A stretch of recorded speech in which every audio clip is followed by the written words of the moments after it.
Don't let the mid-June swoon hit you. Still plenty of time left in the first half of the baseball season. It's time to stay active. That means not just waivers, but on the trade market. And that means taking some chances on some guys who still have not put it together. So I'm going to start with a player who I think has the highest potential return on investment, highest reward, you could say, and believe it or not, also I think the highest risk. It's Ozzie Albies.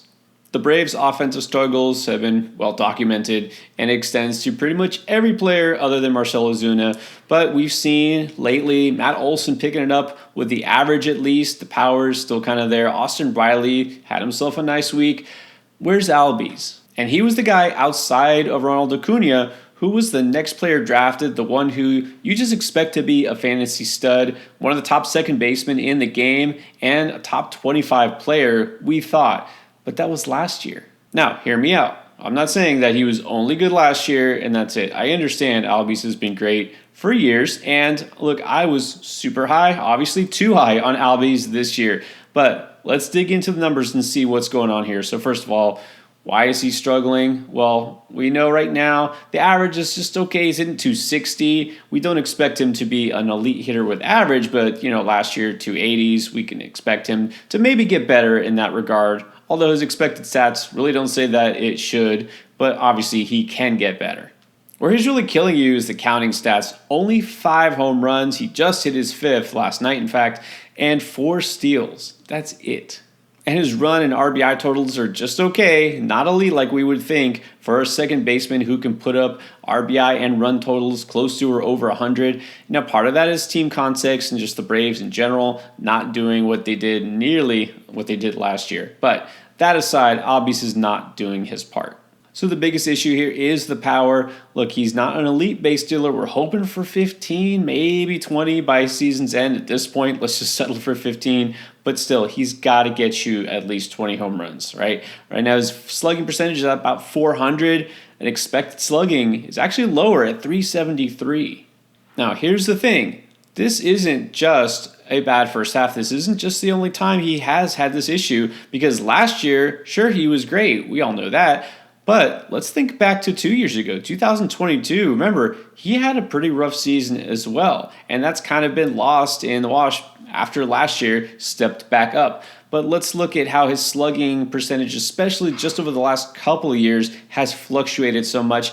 And especially we see a huge difference against the breaking ball. And that's really been his big issue this year. It's really odd that against the breaking ball, which again, he wasn't good against it 2 years ago, and then really good last year, and all of a sudden he can't hit them again with a batting average of 205 against breaking stuff. But his slugging percentage specifically also has gone way down against fastballs. And oddly enough, the type of pitch he usually is worst at, the off-speed stuff, has seen a huge jump this year. So it's actually really confusing to figure out what is going on with him. Why is it so different? I'm not going to pretend to have the answer for that. I don't know why he specifically is struggling so much. All I know is that he can turn around. And so, again, this is the risk. What if he doesn't? What if this season winds up like 2 years ago? What if this Braves offense doesn't really recover from the loss of Ronald Acuna? What if whatever moves they make before the trade deadline don't pan out? So I'll say this. If you're looking to buy low on a potential second half superstar, it would be Albies. Again, if you're lower in the standings, you need a shot in the arm. This is something worth taking a chance on because, again, it's been massively disappointing. Now, one player I was not high on in the preseason. In fact, I was completely out on Nolan Jones, as evidenced by the cover of our bust video for draft season. Look, it wasn't that I thought he would be terrible. I just thought he was being drafted way too high. There was no way he was going to perform like he did last year. So he didn't, and then he got hurt. So he's been a huge bust, especially if you drafted him early. So why would I call him a buy low now? I think the low has gotten low enough because after having a rough first month and then missing a month, he's come back. He's finally, all the people who stashed him, been waiting, and he's back and really hasn't done that much. And I think it's time for those owners who did spend an early draft pick on him, those, again, who are struggling, or maybe getting impatient, or even the front runners who happen to have him on their bench. They don't need him. They don't want him. They're willing to move him to somebody who isn't in contention. To Point is, the buy low window is now officially as low as it will probably get for Nolan Jones, at least I think. If someone still values him as a top 50 hitter rest of the season, then forget it, just move on. But you've got to look at the fact that, like, I know he missed time, but still, hitting 198 this season, only one home run, a couple of steals. I mean, there's no sign that he's going to do anything close to last year. He went 20-20 and hit 297 in, 424 plate appearances? I mean, we thought this was a budding star, but it isn't just the injury. It's also the fact that he didn't look good before he got hurt. And again, there is real risk that he just isn't that great for your fantasy team the rest of the season, but we know the power's there, the speed is there. It's not like he's been amazing the first week back, but he does have 5 hits in the last 3 games. He only had 4 since coming back, at least as of right now. And this whole Rockies offense seems to have gotten a boost just from him being there because they've been putting up runs over the past week. Again, I definitely don't expect that to continue. But again, if you can get Jones on the cheap, this is somebody who could help you out. But my favorite player to try to get right now, because I just still think he's being undervalued despite being good this year, for fantasy especially, is Maikel Garcia of the Royals. Now, when you think of Garcia, obviously it's the steals that come to mind, right? We know he's helping you there, but you think, well, he's just an average hitter, doesn't do a whole lot else. But I don't think people realize in context of the type of player he is, how valuable he has been. He's 7th right now in the majors in stolen bases, right? Obviously, that's a big boost in that category. But out of all the players who have more steals than him, only ones that have scored more runs are Bobby Witt Jr., his teammate and probably the number 1 player in fantasy, and Jarren Duran, just barely. And the only one of those players who has more RBIs than Garcia is Bobby Witt Jr. The batting average is just average, league average. Home runs, just a few, okay? But he's giving you runs and RBIs. Runs are such an overlooked category because, yeah, it's harder to predict. A lot of it's dependent on the team context.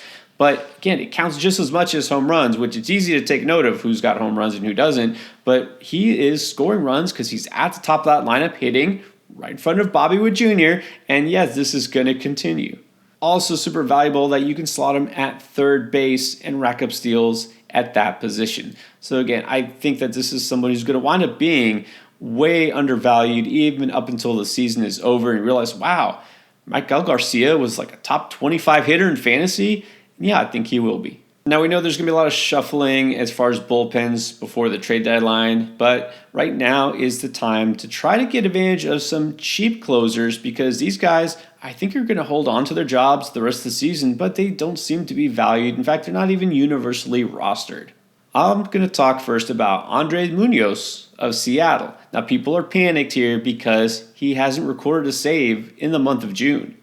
Did have a little back issue. That's really the thing with Munoz is he's had injuries throughout his career, but didn't have to hit the IL. He's back. He's pitching. He's still been good, but people are now just assuming that Ryan Stanek is the closer and took that job because he's been the one who's gotten saves lately. Munoz hasn't. I really think this was a temporary situation because Munoz had to miss a few games. He was sidelined. They needed somebody in the late innings. It was Stanek. And I think they're just being cautious with Munoz. But also, this is sometimes just a situational thing. You know, Munoz has been used in the 8th in high leverage situations, and there's plenty of teams that do this. They don't always put their best reliever in the 9th inning. So I think we're going to see Munoz just getting back to recording saves again. And look, he has been good all season. 12 saves already on the year, a 1.55 ERA and a whip under 1. Seattle fancies itself a contender. We'll see how long they can stay in the race. They might be buyers. I mean, this is a good team where he can get saves. So Munoz is one of those players who got a lot of preseason hype, and it's kind of died down a lot during the season. I think this is a good time to take advantage of some people wondering if he's going to have value going forward. And then a very different situation. The closer for the Angels is still Carlos Estevez. With him, there's no reason to worry. He's got 13 saves in the season. In June, not only is he still the closer, but he hasn't given up a hit or a walk this month yet. Now, his season-long numbers aren't as attractive as a guy like Munoz. He's got a 3.68 ERA, but also a whip under 1, get a K per inning. I mean, he's a very solid, mid-of-the-road kind of closer. Not going to be elite, not going to be a guy that you just set and forget necessarily. But look, until he messes up, and he hasn't, he's going to be the guy there. There's always a possibility that moves get made because we know the Angels are not in contention. obviously, but I really think Estevez is just there and just keeps that job. Ben Joyce is a very interesting name, a guy who obviously has closer stuff and could be their future closer, but look, as long as Estevez is doing what he's doing, they have no reason to make a move. So if you need saves and you don't want to have to give up a lot to get one of those big name type of relievers, I bet you can get Estevez for very little. Those are some trade moves you can make right now that might help your team. And of course, you've got to stay active on waivers. And that includes picking up high-end prospects. A couple of guys I just talked about just got the call the very next day. If you want to know who they are and who you should be potentially adding or stashing, check out Beat the Breakout.